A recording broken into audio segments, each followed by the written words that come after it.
पुणे शहर जिल्हा काँग्रेस कमिटीच्या वतीने आयोजित कोथरूड विधानसभा मतदारसंघातील कार्यकर्त्यांच्या आणि नागरिकांच्या मेळाव्यात कार्यकर्त्यांना मार्गदर्शन त्यांनी केले। यावेळी प्रदेशाध्यक्ष माणिकराव ठाकरे, वनमंत्री डॉक्टर पतंगराव कदम, सहकार मंत्री हर्षवर्धन पाटील, महिला प्रदेश अध्यक्षा कमल व्यवहारे, प्रदेश प्रवक्ते उल्हास पवार, प्रदेश युवक अध्यक्ष विश्वजित कदम, समन्वय समिती अध्यक्ष शरद रणपिसे, आमदार विनायक निमण, पुणे शहर अध्यक्ष अभय छाजेड, उपाध्यक्ष दीपक मानकर, उपमहापौर ॲडव्होकेट प्रसन्न जगताप, विरोधी पक्षनेते आबा बागुल आदी मान्यवर उपस्थित होते। यावेळी मुख्यमंत्री पृथ्वीराज चव्हाण यांच्या हस्ते कोथरूड येथील पौड रस्ता ते चांदणी चौकापर्यंतच्या रस्त्याचे राष्ट्रमाता जिजाऊ माँसाहेब मार्ग असे नामकरण करण्यात आले।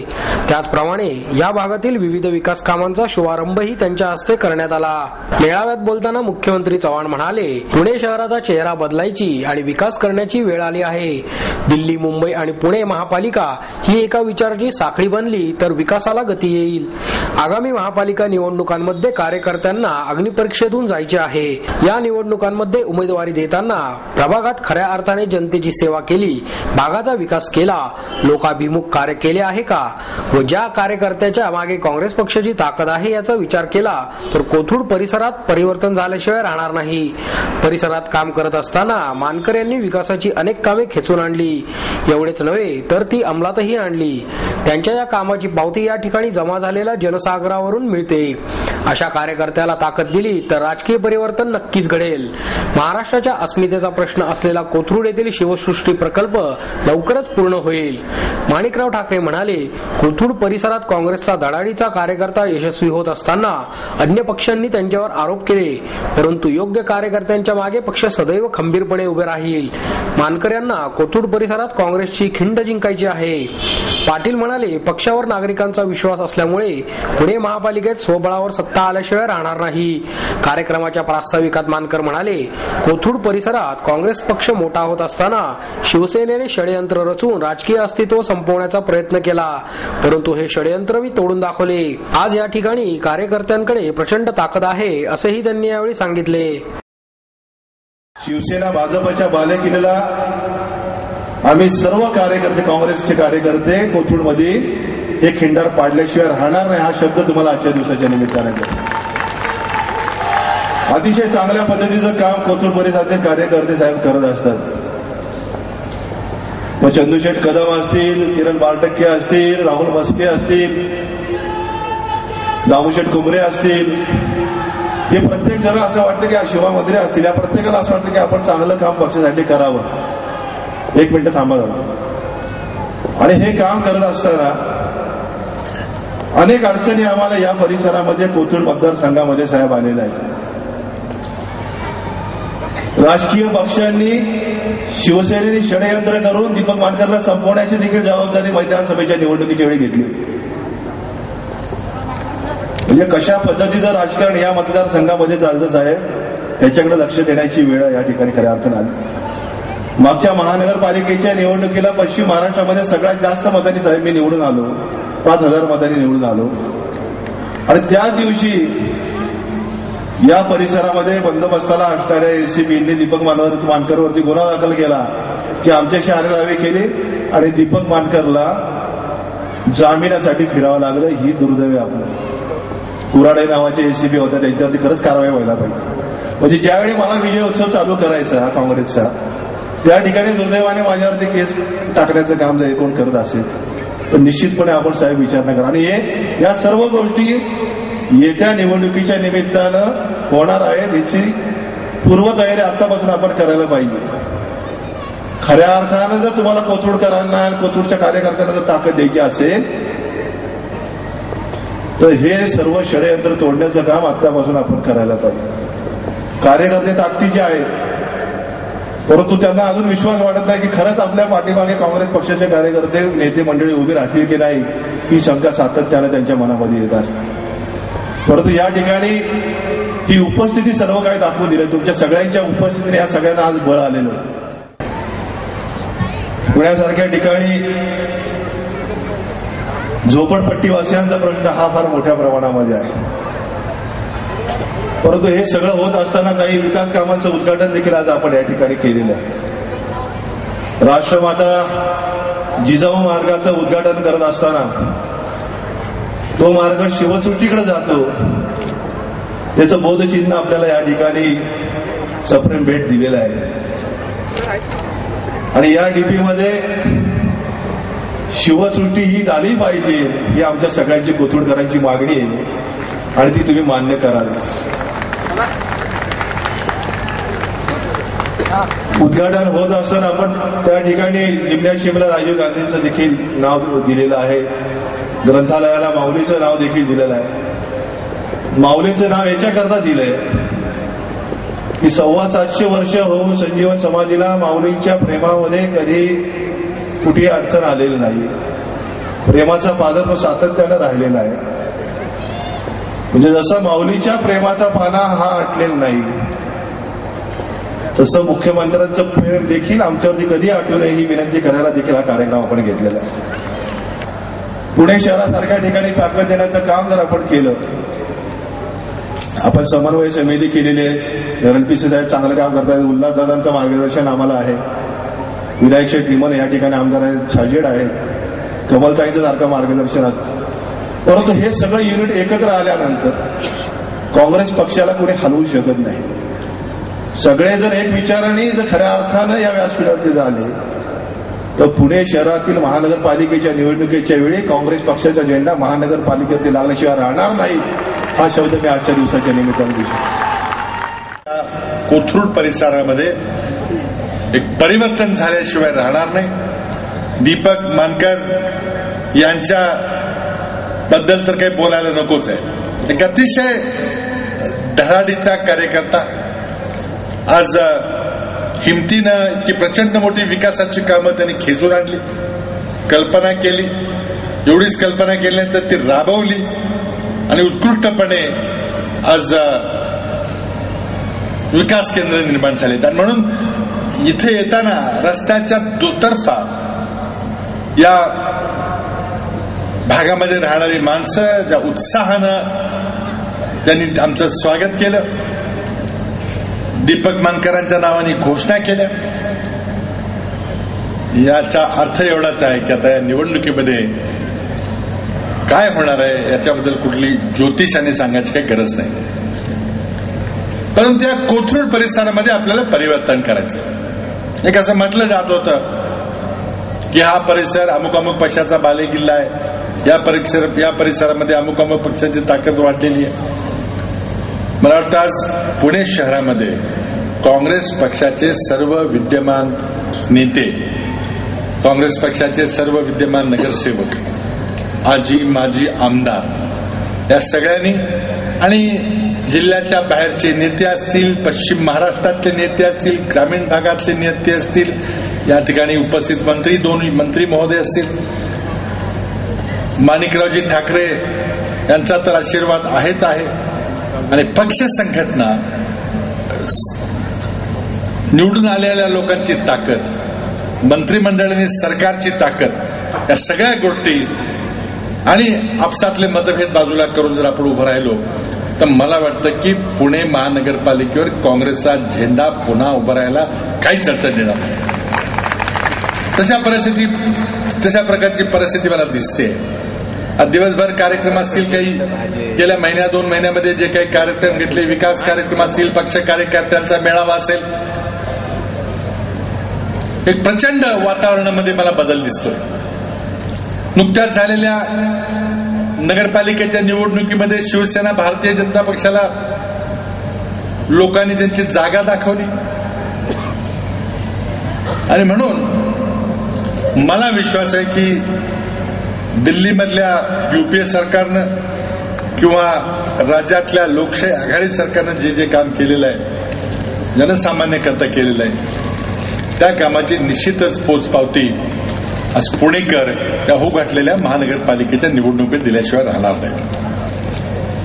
आज काँग्रेस पक्षाने एक क्रांतिकारक निर्णय घेतला.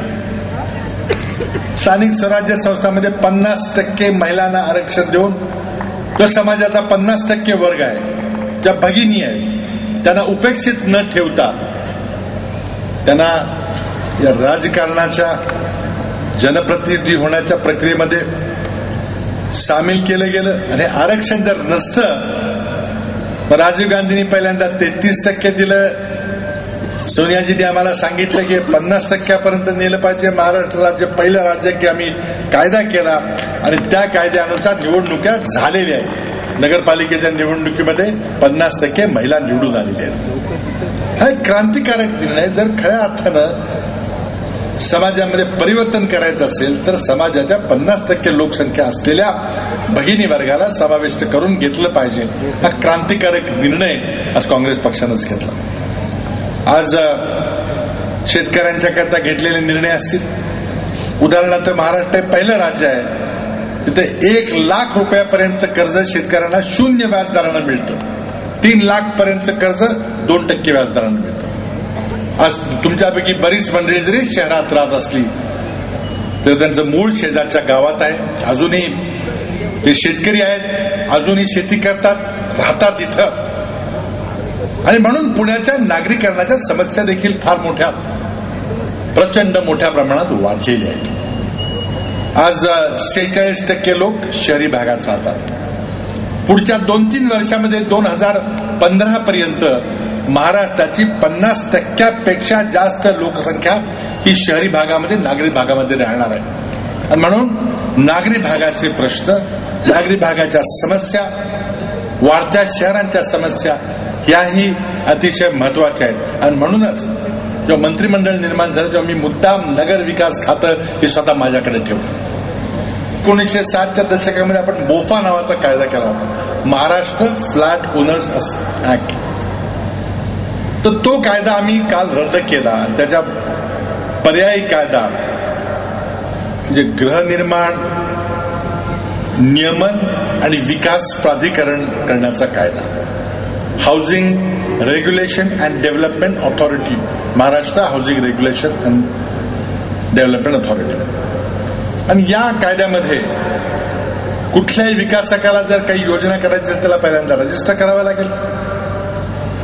तो काय देणार आहे, काय फॅसिलिटी देणार आहे, काय सुविधा देणार ते सगळं सांगावं लागेल. किंमत कशी ठरवणार, किती स्क्वेअर फूट कर देणार. त्यामध्ये काही वाद निर्माण झाला तर प्राधिकरणाकडे जाऊन तुम्हाला न्याय मिळेल. आणि तो न्याय तुम्हाला जर मान्य नसेल तर त्या अपिलेट अथॉरिटीकडे आणखी त्याच्यावर एक प्राधिकरण असणार आहे की ज्याच्यामध्ये अपील सुनावून जाईल. महाराष्ट्र हे पहिलं राज्य आहे अशा प्रकारचा कायदा आपण जे घरं विकत घेतात त्या घर मालकांच्या करता, घर विकत घेणाऱ्या, फ्लॅट विकत घेणाऱ्या लोकांच्या करता कायदा केला. आज परवडणाऱ्या घराकरता मी क्रांतिकारक निर्णय घेतो. कुठलीही मोठी योजना जर करायची असेल तर त्यामध्ये विक्रीचा भाग असेल, काही पुनर्निर्माण योजना असेल तर त्यामध्ये फुकट द्यायचा काही भाग असेल. परंतु मोठ्या कुठल्याही योजनेमध्ये एक ठराविक भाग हा परवडणाऱ्या लहान घरांचा EWG किंवा LIG लहान जी घरं आहेत त्या कंपल्सरीली सक्तीनं कराव्या लागेल अशा प्रकारचा एक कायदा करायचा चाललेला आहे. कालच आम्ही पुण्याचा 23 गावं जी समाविष्ट झाली होती 1997 साली, त्यांचा विकास आराखडा 5 वर्षानंतर 2002 साली झाला होता. आणि जो विकास आराखडा त्यावर सूचना हरकती मागवल्या 3 वर्षानंतर त्या सूचना हरकतीसह 2005 साली शासनाकडे पुण्याचा विकास आराखडा पाठवला गेला होता. दुर्दैवाने गेली 6 वर्ष तो आराखडा रखडला होता. कालच मी निर्णय घेतला आणि पुण्याच्या आराखड्याबद्दल त्याला मंजुरी दिली आणि जो 6 वर्षापासून प्रलंबित राहिला होता प्रकल्प त्याला पुढे चालना दिलेली. मेट्रो म्हणजे एक महागडी वस्तू आहे. पुण्यासारख्या वाढत्या लोकसंख्येच्या शहराला नुसतं येण्या जाण्याकरता डिझेल पेट्रोलवर चालणारी वाहनच जर आपण वाढवत गेलो तर प्रदूषणाचं संकट हे असह्य होईल. आणि म्हणून मोठ्या मोठ्या शहरामध्ये मेट्रो प्रकल्प उभे राहतात. मुंबईला आपण मेट्रो प्रकल्प उभा करतो. एक अत्यंत महत्वाकांक्षी दिल्लीला साकार झालेला आहे, त्याच्या आधी कलकत्त्याला झाला होता.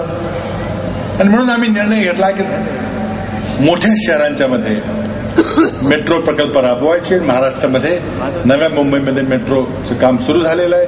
मुंबईमध्ये जवळजवळ पुढच्या मार्च महिन्यामध्ये कदाचित मेट्रोचे ट्रायल सुरू होतील. त्याच प्रकारे पुण्याला आणि नंतर नागपूरला देखील आम्ही मेट्रो करणार आहोत.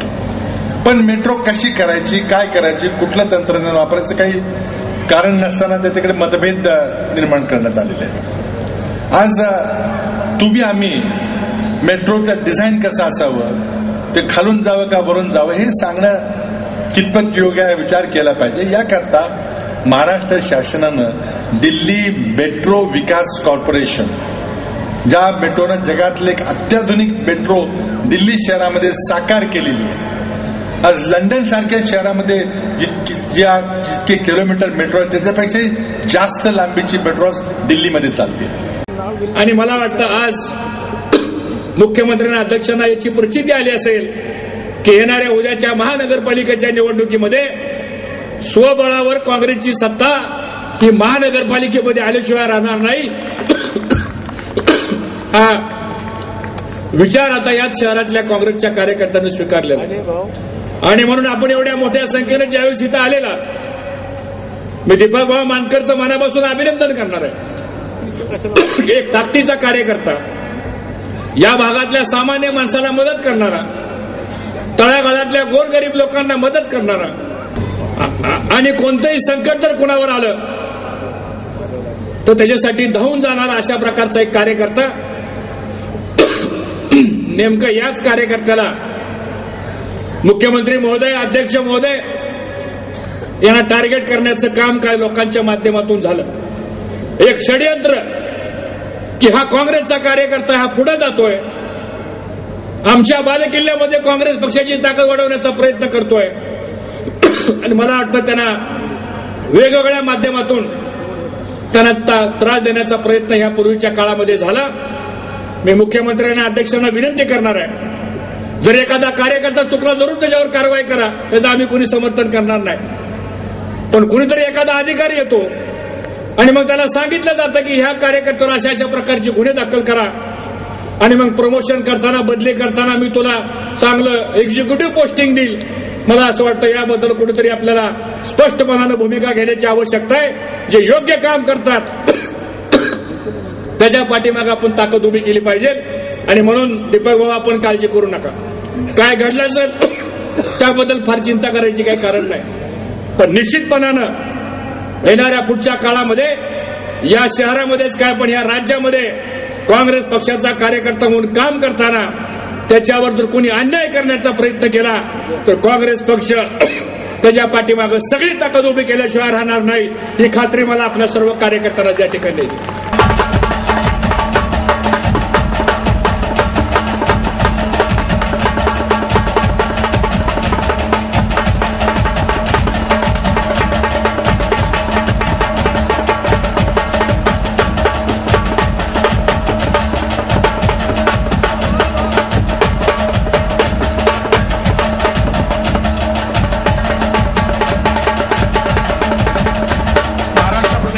कमिटीचे